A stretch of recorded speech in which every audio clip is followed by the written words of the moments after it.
Hi everybody, this is Katie Frekhtman, a personal injury lawyer in New York City.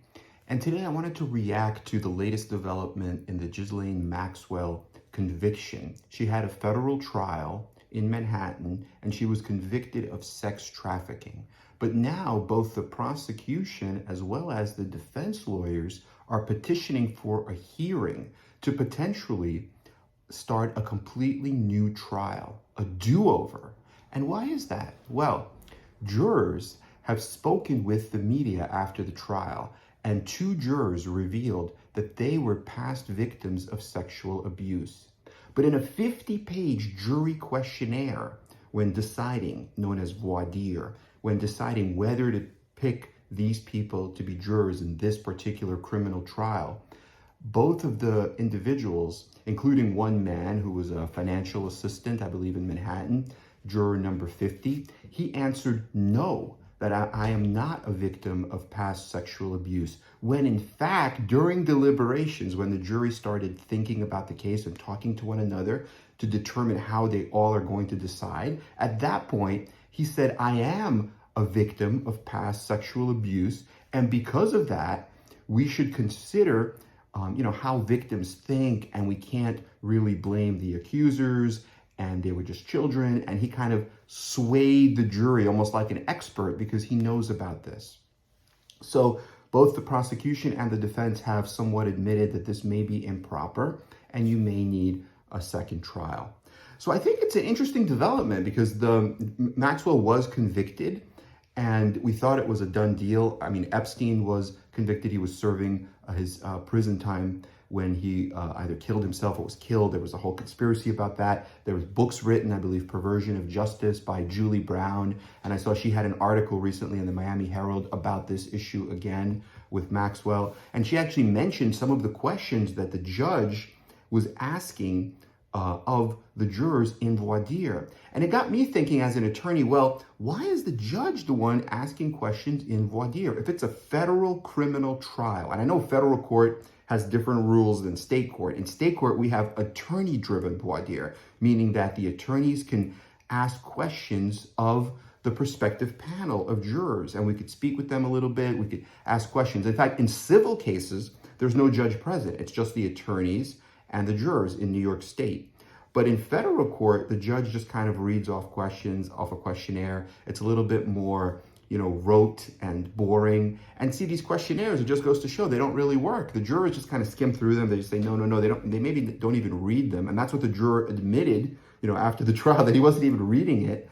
So I think it really goes to show that we need change in the way that jury selection is conducted. I believe that in federal court, they should allow attorney voir dire. It doesn't mean that you can't use the questionnaire. Sure, use the questionnaire, have the judge spend, 20 minutes asking some questions, and then give each lawyer an hour or so, or maybe, if the judge can use her or his or her discretion, right? If the voir dire is going well and the lawyer is exercising cause challenges and making headway, let the lawyer continue. If the lawyer is just wasting time, well, then cut it off. Say you have 15 more minutes, Mr. Smith, and that's it. After that, I'm cutting you off. But having no attorney voir dire, especially in a federal criminal trial where the result is potentially a life sentence behind bars, I believe is not fair. Under our system of justice. We really do need a more elaborate voir dire, because I think any competent lawyer during a voir dire would find that out, right? If you're an attorney and you know that your potential juror is a victim of sexual abuse and the trial is for your client, Ms. Maxwell, being, potentially put in prison for the rest of her life for being a participant in sexual abuse, sex trafficking, well, first of all, you could probably get the juror off for cause because they're not fair-minded, they're not neutral, and both parties, the prosecution and the defense, are not starting on an equal playing field, which is the law, right? They have to be starting on an equal playing field. And if there's anything that in your beliefs that prevents you from being completely fair, where both sides are starting at a completely equal playing field, well, then you should be removed for cause, right? And you can't turn your feelings off and on like a light switch. You feel what you feel, and that's completely fine. Everybody feels what they feel. And the important thing in jury selection is to, give to the jurors, be nice, ask them, well, what else? Tell me about that. get a conversation going, and you have to make them feel comfortable and let them be honest with you. The theme of brutal honesty, the raw truth, so that they can really like brutalize you as a lawyer. As a lawyer, you should be brutalized in jury selection. You should get the jurors, like sometimes you have to get the jurors mad at you and to really give it to you, and then you'll know which jurors you can get off for cause. Now, even if you're not able to get a certain juror off for cause because they're lying or whatever reason, well, then you have your preemptory challenges. And then the defense could have used a preemptory challenge to get that juror off had they known that that juror was a victim of past sexual abuse.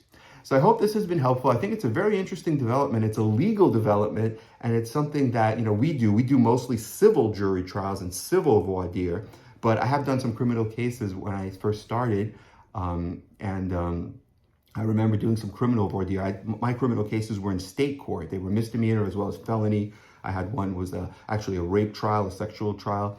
That took 2 weeks up in the Bronx, where the verdict was not guilty, and we had another one with an 8. I believe the person was getting 8 years, and he was actually going to accept the 8 years. It was a serious assault in Brooklyn, but then I said, look, don't take the 8 years. Let's go to trial.